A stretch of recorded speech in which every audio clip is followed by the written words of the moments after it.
You're probably going to want to have the ability to handle retirement accounts and, I was going to keep dying on me here, and insurance policies. I think it's important in these documents to have the power in your agent to pick a successor agent if you haven't already done so. So let's suppose I have a power of attorney. I name my wife as my agent. If she can't do it, I pick my younger son, because he can actually cook. And then if he can't do it, I pick my oldest son. Okay. And then what happens if my oldest son is sitting around one day after his mom has died, his younger brother has run off to join the French Foreign Legion, nobody knows where the hell he is, and he says, man, Dad is off in the nursing home playing pull my finger with all the nurses that'll walk by, and if something happens to me, there's nobody here to manage his affairs. And I can't go to him and ask him who he wants to pick, because right now he doesn't even know what day it is, much less who he should pick as a successor agent. Wouldn't it be nice if he had the ability to say, you know what, if something happens to me, I pick somebody else. And I've trusted him to have that authority and to pick somebody who's responsible, not Charles Manson.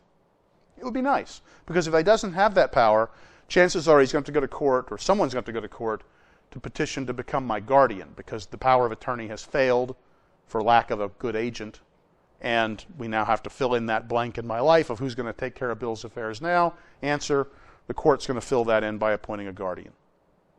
Would have been better to have that power in there. And you're going to want, in a financial power of attorney, to have HIPAA release language.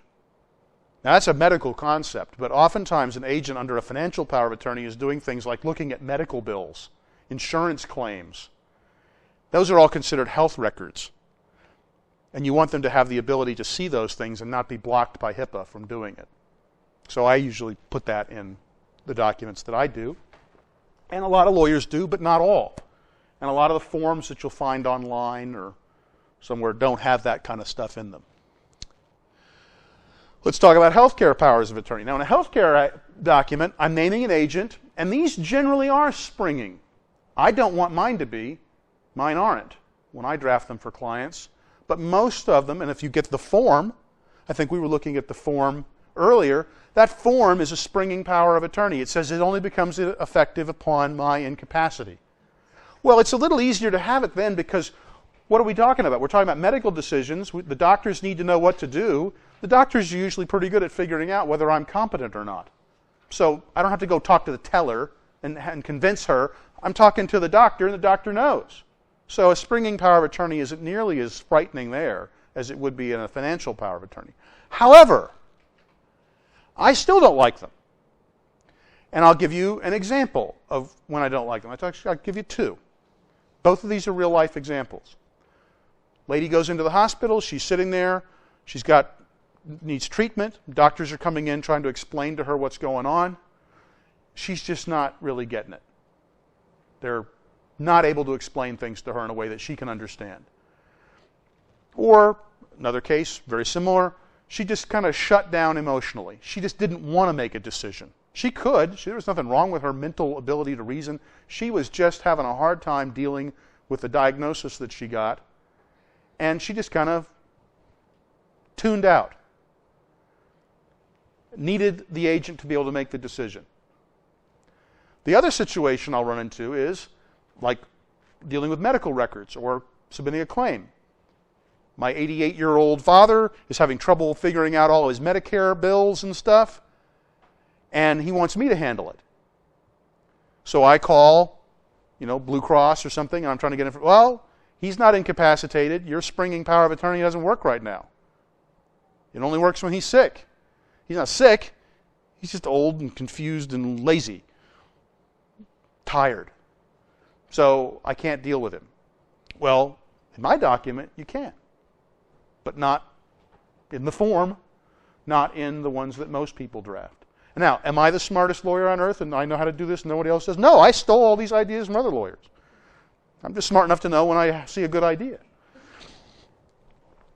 So, I don't really like springing powers of attorney even with them, but these documents are going to name an agent to make decisions for me about my health care.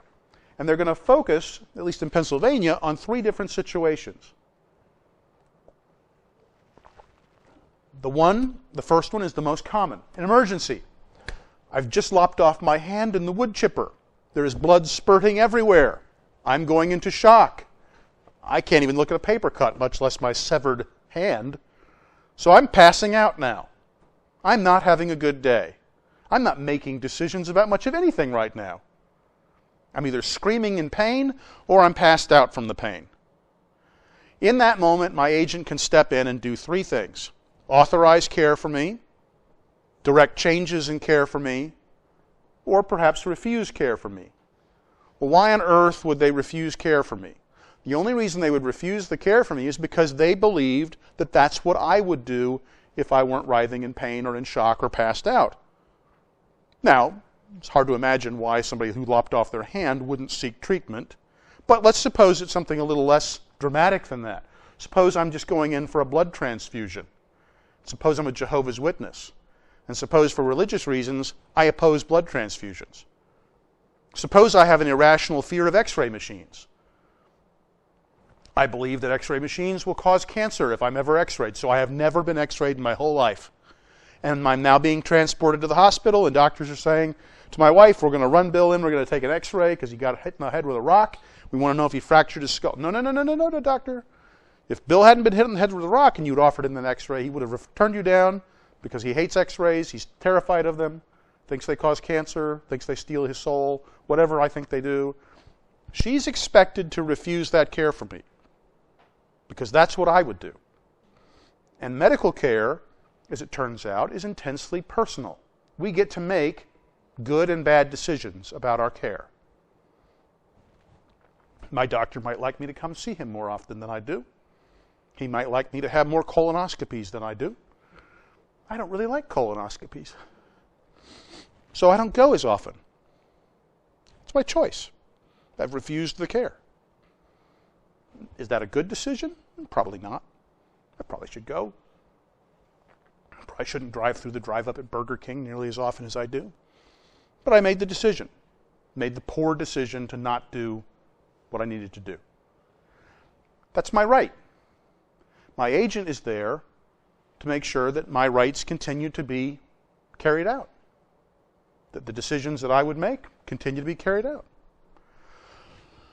When else might the power of attorney work? Well, what happens in a situation where I have something wrong with me in my body somewhere, some physical problem? Could be a wart, could be cancer, could be pancreatitis, I don't know. You pick it. Watch the evening news. They've got a pill for everything these days. So whatever the pill's curing, I've got that thing. And I'm permanently incapacitated mentally. I'm not unconscious. I'm not vegetative. I'm awake. I'm alert. I can talk to you. I don't remember who you are. I may want to talk about Bullwinkle to the exclusion of everything else. I may not make a lot of sense when I'm talking.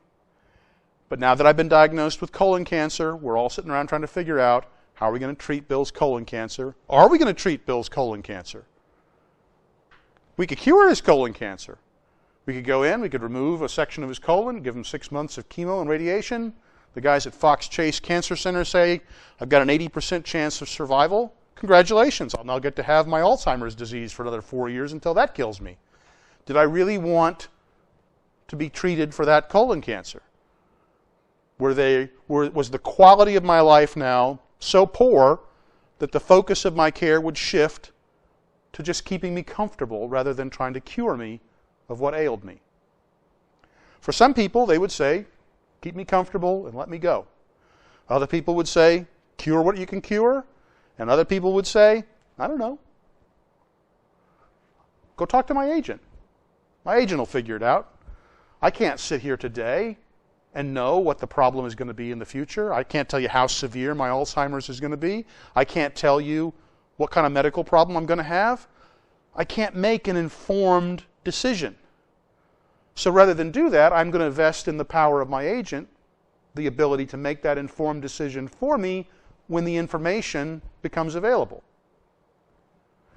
Your form doesn't let you do that either. It just says I can refuse the care or I can authorize the care. It doesn't say I can punt to my agent. That's a pretty important thing to be able to do, I think. So you have to learn to deviate from the form or create a new form. The third situation where the power of attorney will kick in is at the end of your life. This is the living will section of the document. It talks about what kind of care am I going to receive when there is no more therapeutic care for me. You can't make me better. I'm dying. In order to be in living will land, as I like to call it, you have to have a magic diagnosis. If you don't get the golden ticket diagnosis, you're not in living will land.